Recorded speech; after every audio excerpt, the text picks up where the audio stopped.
네, 오늘 사내들인의 모의라는 제목입니다. 요한복음 11장 45절부터 57절까지 말씀을 제가 공독했습니다. 성경과 교회사를 보면 항상 복음과 비복음, 그리고 현장과 전통, 또 전도와 의식, 또 참복음과 율법, 언약 안에 있는 사람과 복음에 관심 없는 그런 하나님의 일을 하는 사람들과의 싸움이었던 것 같아요. 우리 시대도 마찬가지죠. 사복음서에서도 보면 예수님이 복음 사역을 할 때 언제든지 유대인들이 따라다니면서 복음을 막고 방해했죠. 어, 세계복음화를 향해서 이 역사는 진행되고 있는데 되어줄 수밖에 없는 하나님의 그 언약 스케줄 속으로 우리가 들어오기만 하면 되는데 그게 참 쉽지 않죠. 대부분 사람들이 하나님의 의지인 전도 속으로 들어오기만 하면 됩니다. 우리가 받아야 하는 최고 축복이 바로 전도의 축복이죠. 하나님이 그리스도와 구원과 전도 중심으로 모든 것을 움직이고 있기 때문에 그렇습니다. 그래서 교회를 다니면서도 전도의 축복을 모르고 사도행전의 일이 간증되지 않는다면 뭔가 문제가 있는 거죠. 전도는 그리스도 복음의 응답이고 성령의 응답이기 때문에 전도의 응답 속에 모든 것이 다 들어있다 이렇게 볼 수 있습니다. 전도는 단순히 사람을 설득시켜서 교회에 데리고 오는 것만이 아니라 그 사람과 현장, 또 속해 있는 민족과 또 세계를 살리는 것이기 때문에 전도는 생명이기 때문에 그 속에 모든 것이 다 들어 있습니다. 예수님은 육신의 몸을 입고 육신적인 일을 하신 것 같지만 예수님은 생명과 구원에 관계된 일을 하셨죠. 항상 예수님은 전도 사역을 하셨습니다. 오늘 말씀의 배경이 됐던 첫 번째로 살펴볼 예수님의 베다니의 이적, 어, 죽은 나사로가 살아났잖아요. 이 사건은 예수님이 바로 창조적인 능력을 가지고 살아계신 하나님이라는 사실을 보여준 그런 사건이었죠. 또 그 예수님이 바로 우리가 기다렸던 그리스도다. 그 그리스도라는 증거로 죽은 나사로를 살리심으로 우리에게 참 생명과 영생의 메시지를 주고 있는 겁니다. 이 사건을 통해서 많은 유대인들이 하나님께로 돌아오는 그런 역사가 일어났죠. 예수님은 언제든지 기적을 베푸시고 일을 하실 때 생명과 구원과 영생의 일을 하신 거예요. 그리고 부활의 소망을 주셨고 많은 유대인들이 믿게 된 거죠. 45절에 보면 생명과 영생과 구원의 축복을 누리는 것이 전도이고 기도이고 신앙생활이고 우리의 삶이 되는 줄로 믿습니다. 그래서 우리 신앙생활은 이런 것이 누려지는 것으로 연결돼야 되는데요. 신앙과 삶이 같이 가는 것이 누림이죠. 신앙은 있는데 삶은 쫓아가지 못한다면 이원론적으로 나눠지고 있는 거죠. 일요일, 주일과 평일이 비슷해지는 것, 예배당에서의 은혜 받는 삶과 직장과 가정 안에서의 삶이 같아지는 것, 예수가 그리스도라는 사실이 모든 환경 가운데서 지속적으로 체험되어지는 것이 누림입니다. 누린다는 단어를 쓸 때. 그러니까 예수가 그리스도이심이 확인되고 체험된다면 이때부터는 죽음의 자리인 사자굴이라든지 풀무불 이것도 괜찮아지는 그런 시간이 오죠. 어떤 환경에서도 자족할 수 있고 풍부나 비천에도 처할 수 있고 어느 곳에서나 하나님이 함께 하시는 임마누엘의 축복을 누리게 되잖아요. 이게 바로 세계복음하고 전도예요. 이 응답을 받지 못하면 기독교인 만큼 갈등이 많고 극단적인 모순을 가지고 있는 사람들이 없는 겁니다. 복음과 그리스도, 전도, 기도를 모른다면 결국 사람들에게 힘이 없고 영향을 주지 못하게 되고 업신여김을 당하죠. 우리가 하나님의 언약을 잡고 기도하면서 은혜 받고 예배에 성공하면 우리의 삶도 누림이 되고 그 삶 속에 전도의 문이 열리게 될 줄로 믿습니다. 자, 오늘 그 베다니의 기적을 예수님이 일으키셨는데 이 사실을 보고 기뻐하는 게 아니라 공회가 소집이 된 거예요. 두 번째로 46절에 보니까 하나님의 응답을 받고 전도하면 사단의 나라가 깨어져 나가기 때문에 사단은 가만히 있지 않죠. 그래서 예수님의 생명사역 근처에는 언제든지 사단의 음모가 따라다닌 겁니다. 바울 사도가 복음을 증거할 때도 이 바울을 죽이기 전에는 먹지도 않고 마시지도 않겠다. 이런 40명의 추격대가 있었잖아요. 한순간도 편안하게 사역한 적이 없는 것 같아요. 사도 바울은 계속 도망 다니면서 사역한 겁니다. 그러니까 피신하고 도망 다닌 곳마다 전부 교회가 세워지고 오히려 일꾼과 제자가 세워지게 된 거죠. 그게 바로 사도행전의 역사입니다. 지금 사단이 예수님의 사역에 역사하여 심지어는 예수님을 죽이기 위해서 모였는데 이것이 오늘 본문의 사내들인 공회의 소집이에요. 이 사내들인 공회 소집을 통해서 오히려 예수님을 죽이려고 했지만 복음이 더 급속도로 전파되는 것을 오늘 살펴볼 겁니다.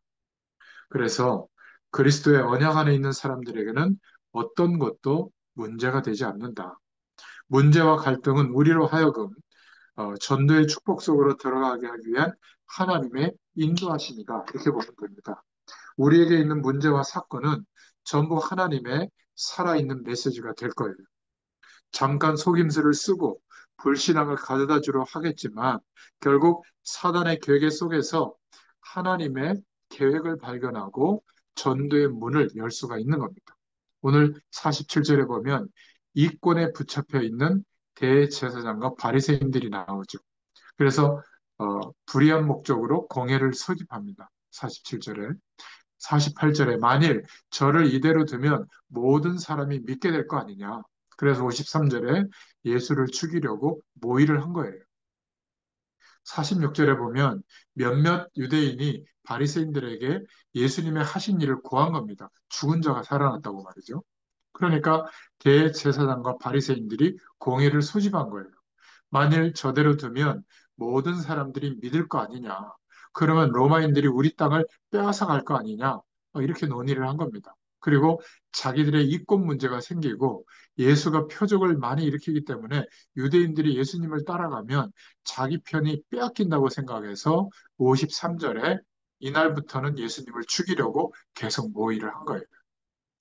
예수님을 육신적으로 죽이는 것을 모의했지만 지금은 복음을 모르고 교회에 다니면 예수님을 죽였던 유대인들과 다를 바가 없어요. 이 당시는 그랬지만 지금은 이런 것이죠.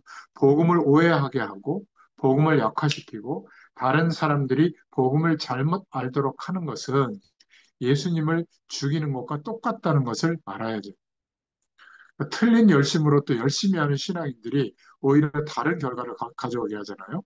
예수님을 직접 죽게 하지는 않지만 예수님이 하신 메시아, 그리스도의 사역을 인정하지 않는 것, 복음을 가로막는 것이 예수님을 죽이는 결과예요. 누가 복음을 가로막을까요? 불신자들이 아니라 어, 우리 시대에는 교회 다니면서 복음을 모르는 사람들입니다. 그저 교회만 다니는 사람들의 삶 속에는 제자가 일어날 수가 없죠. 만나지도 않고 만들지도 못합니다. 여러 가지 교회 프로그램들이 많은데 결국 그런 많은 일을 하다가 결국에는 복음을 맡게 됩니다. 사단은 언제든지 똑같아요. 복음과 전도를 모르게 하고 희미하게 하죠. 하나님의 살아계신 응답과 현장의 축복보다는 의식과 전통에 치중하게 하는 겁니다. 모임과 회의를 통해서 예수님을 죽이도록 모의하고 속임수를 쓰지만 성경에 보면 이 모임 가운데 대제사장 가야바가 등장하잖아요. 그래가지고는 예수님을 죽이려면 빨리 죽이지 왜 이렇게 질질 끄냐고 하면서 바리새인들의 우유부단함을 책망하는 말을 한 건데 50절부터 52절에 그런데 오히려 사단에게 쓰임받고 있는 가야바가 사실 하나님의 언약을 성취하는 말을 하게 된 거예요. 뭐라고 얘기했죠? 그 본문에 보니까 어, 한 사람이 백성을 위하여 죽어서 온 민족이 망하지 않게 되는 것이 너희에게 유익한 줄을 생각하지 아니하는도다 하였으니 이 말은 스스로 함이 아니요 그 해의 대제사장이므로 예수께서 그 민족을 위하시고 또 그 민족만 위할 뿐 아니라 흩어진 하나님의 자녀를 모아 하나가 되게 하기 위하여 죽으실 것을 미리 말함이라 이런 얘기를 한 거예요. 사실은 바리새인들을 독려해가지고 빨리 끝내라 이런 얘기를 한 건데 대제사장 입장에서 예수님에 대해서 예수님이 누구신지를 설명한 내용이 된 겁니다. 참 희한하죠. 어, 그러니까 어, 사단에게 쓰임받고 있던 가야바가 오히려 알고 보면 그 모든 것들이 복음을 복음되게 하고 전도의 문을 여는데 하나님께 쓰임받게 된 거예요. 우리에게 있는 좋지 않았던 일들, 과거의 실패와 상처, 경험, 갈등들이 있었고 지금도 주변에서 많이 일어날 수 있습니다. 근데 알고 보면 전부 그 모든 것들이 복음을 복음되게 하는 하나님께 쓰임 받는 내용이 되는 줄로 믿습니다. 아마 그러한 내용들이 은혜를 받고 보면 전도의 문을 여시는 하나님께 쓰임 받게 돼요. 사내들인 공예의 모든 것들이 하나님의 언약을 성취하고 복음을 복음되게 하고 현장의 전도와 일꾼의 문을 여는데 쓰임 받게 된 겁니다. 사실 우리 자신이 개인 복음화 속에 들어가면 어떤 것도 문제가 되지 않죠. 갈라디아서 2장 20절 속에 들어가면 환경은 더 이상 문제가 되지 않습니다. 환경을 바꿔달라고 물질이나 자기 자신의 목적을 위해서 문제 해결을 위해서 소원 성취를 위해서 기도하는데 그래서 환경이 좋거나 여러 가지 일들이 잘 풀리면 감사하고 안 되면 막 하나님이 안 계신 것처럼 염려 속으로 들어가잖아요. 시므이가 다윗을 향해서 저주하고 욕했을 때 단칼에 벨 수도 있었지만 다윗은 그 시므의 말 속에서도 하나님의 음성을 들었습니다. 갈라디아서 2장 20절 속으로 다윗이 들어간 거죠. 다윗은 육신적인 감정이나 환경에 솟지 않고 그 속에서 하나님의 언약을 붙잡았습니다. 이런 다윗이 여기저기 쫓겨다닐 때 주변에는 오히려 생명 걸고 충신들이 따라다니게 된 거예요. 우리 주변에 항상 사내들인 공에 모의하는 그런 일들이 개인적으로 일어날 겁니다. 그나마 깨달은 복음을 약화시키고 옛날 율법과 종교로 애굽 체질과 광야 근성으로 돌아가도록 사단은 여러 가지 문제 사건을 일으킵니다. 돈에 관한 문제를 통해서 명예나 자존심 때문에 이런 것들 때문에 사내들인 공회에서 일어났던 일들이 우리에게도 일어날 수 있거든요. 절대 그런 문제에 속지 말아야 됩니다. 그것을 오늘 말씀하고 있는 것이죠. 자, 세 번째로 하나님의 계획하심을 보겠습니다. 사내들인 공회를 통해서 예수님은 성경적인 전도 속으로 오히려 들어가셨죠. 예수님을 죽이려고 모의하고 결단하는 일들 가운데 하나님은 중요한 계획을 성취하셨습니다. 잠언서 16장 4절에도 보면 하나님께 악의 도구로 쓰임받는 사람들이 있다는 거거든요. 악인도 악한 날에 적당하게 하셨느니라. 그게 그 말이에요. 얼마나 불쌍한 사람들이에요. 바리새인, 가룟 유다, 사울왕, 에서, 이스마엘 등이죠. 이 땅에 악이 존재하고 많은 문제가 일어나지만 그 모든 일에도 하나님의 계획이 있습니다. 50절에 오늘 본문에도 보면 대제사장 가야바의 말을 통해서 언약을 성취하시고요. 예수님께서 그 민족을 위하신다. 51절에 또 52절에는 흩어진 하나님의 자녀를 모아 하나가 되게 하기 위하여 그렇게 했다.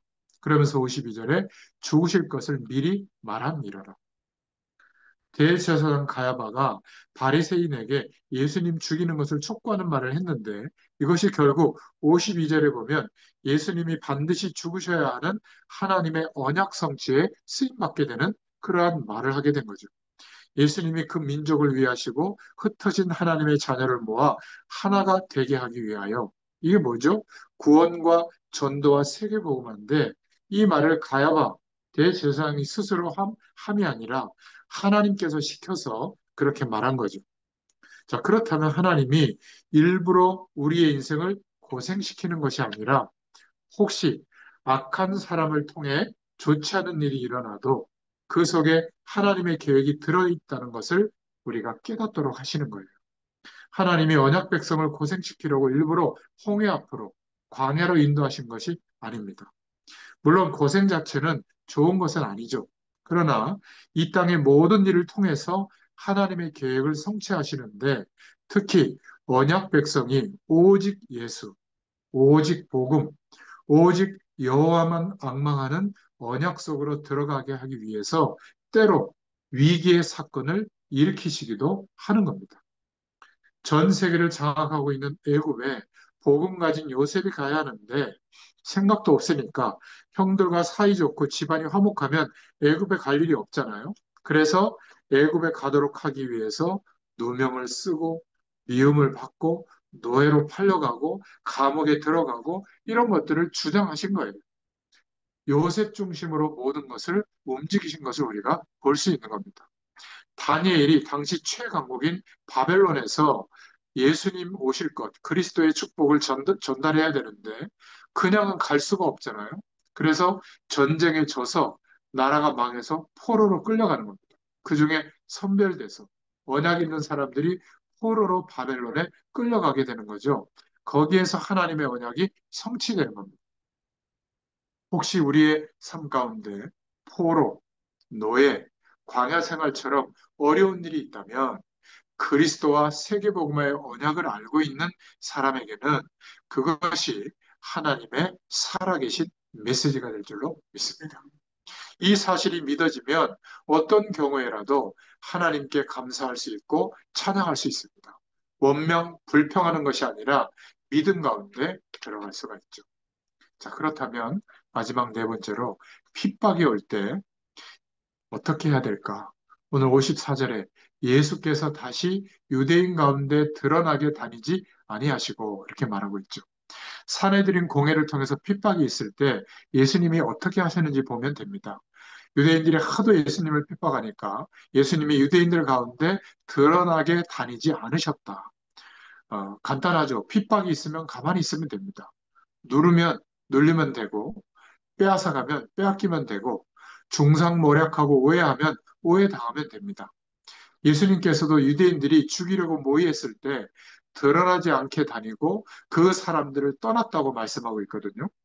워낙 복음에 관심이 없고 그리스도 외에 다른 것들을 말하면 우리가 미워하거나 원망하거나 저주하거나 정죄할 필요가 없는 거예요. 그냥 상종하지 않으면 됩니다. 복음 아닌 것 가지고 자꾸 말 시키면 말 안 하면 되고요. 예수님이 그렇게 하신 거예요. 그런데 54절에 보니까 떠나서 제자들과 함께 거기 유하시니라. 제자들과 함께 현장 속으로 전도 속으로 들어가신 거예요. 외부적인 핍박이 있을 때 드러내서 다니지 않고 제자들과 함께 유하셨는데 예수님이 제자들과 함께 전도 훈련 속으로 들어간 겁니다. 하나님의 일꾼을 확립하는 전도가 전도 훈련이죠.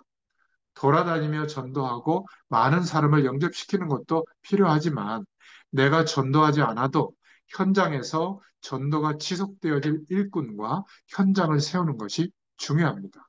예수님이 그렇게 하셨거든요. 그래서 예수님이 마태복음 13장 33절에 은밀하게 사역하시는데 누룩처럼 하라고 말씀하신 겁니다.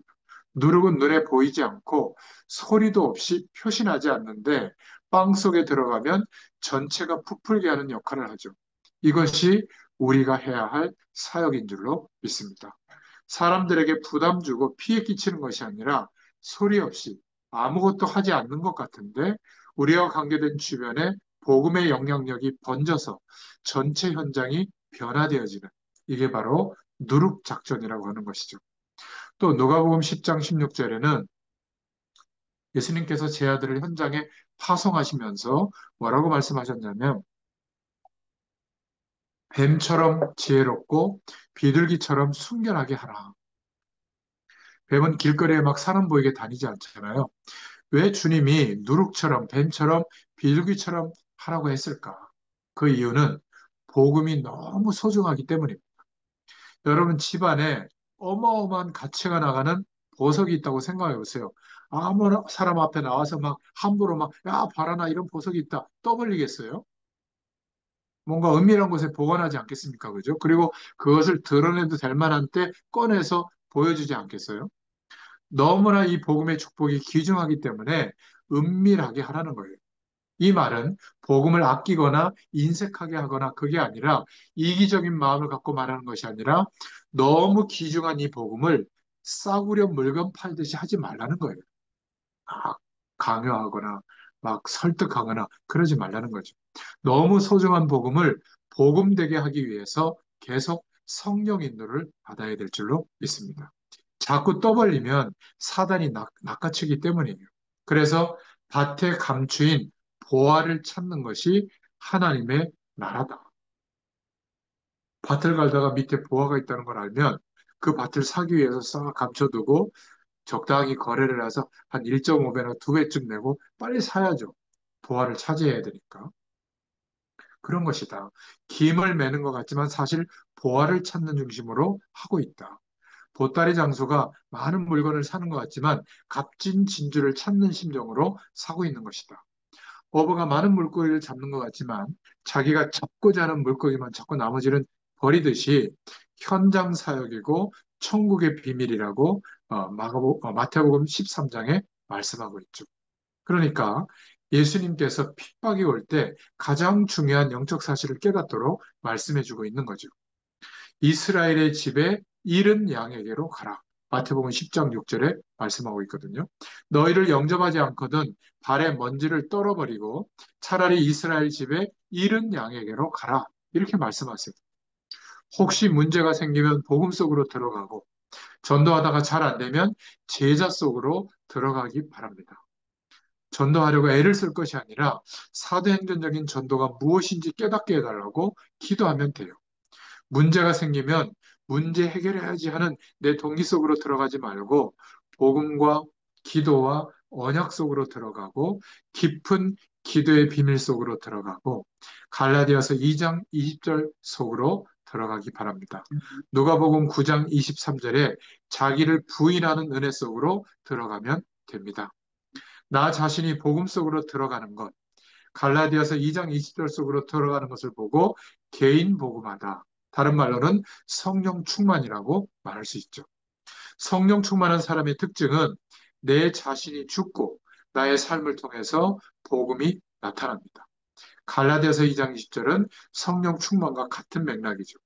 세상 사람들이 보기에는 어리석어 보이지만 자신이 개인 복음화 속으로 들어갈 때 현장이 복음화될 줄로 믿습니다. 개인 복음화가 되기 위해서는 나 개인이 언약과 기도와 복음 속으로 들어갈 수밖에 없어요. 세계 복음화가 되어지기까지 우리에게는 사내들인 공회에 있었던 모의했던 작당했던 그런 일들이 계속 일어나요. 사도행전 12장에도 예루살렘 공회가 열렸고 사도행전 22장, 23장에도 복음에 대한 시비를 걸기 위해서 또 공회가 열린 거예요. 언제든지 그랬습니다. 그렇다면 세계 복음화의 언약 속에 있는 우리에게 사례들인 공회와 같이 어떤 건강을 통해서나 물질을 통해서나 자녀 문제 등 여러 가지 사건을 통해 일어나서 우리가 복음이 약화되도록 낙심하도록 그렇게 부추기고 속일 겁니다. 그런 일이 일어날 때 또다시 옛날처럼 종교와 율법과 인본주의의 불신앙으로 들어갈 것인가? 아니면 더 깊은 복음의 언약 속으로 들어갈 것인가의 싸움이에요. 둘 중에 하나의 일이 우리에게 일어나고 있는 겁니다. 사내들인 공회와 같은 일이 일어날 때 옛날로 돌아가는 사람을 주변에서 많이 봤어요. 우리는 복음 속으로 들어가시기를 바랍니다. 예수님도 복음 속으로 들어가서 현장 사역을 하면서 십자가 사건을 준비하시는 것을 오늘 말씀을 통해서 확인했습니다. 저와 여러분에게도 하나님이 주시는 참된 평안의 응답이 넘쳐나시기를 예수님의 이름으로 축원합니다. 기도하겠습니다. 하나님 감사합니다. 오늘도 마태복음의 말씀을 통하여 하나님의 약속의 말씀을 붙잡게 하시니 감사합니다. 우리가 하나님의 가장 중요한 축복을 기대하고 날마다 예수 그리스도의 이름을 지하여 하나님을 바라보고 구할 때마다 하나님께서 약속하신 영원한 생명의 축복이 우리에게 실제로 체험되고 누려지도록 역사하여 주시옵소서. 성경적인 전도의 일들이 일어나도록 우리의 인생을 축복하시고 역사하여 주옵소서. 예수님의 이름으로 감사하며 기도드렸습니다. 아멘. 감사합니다.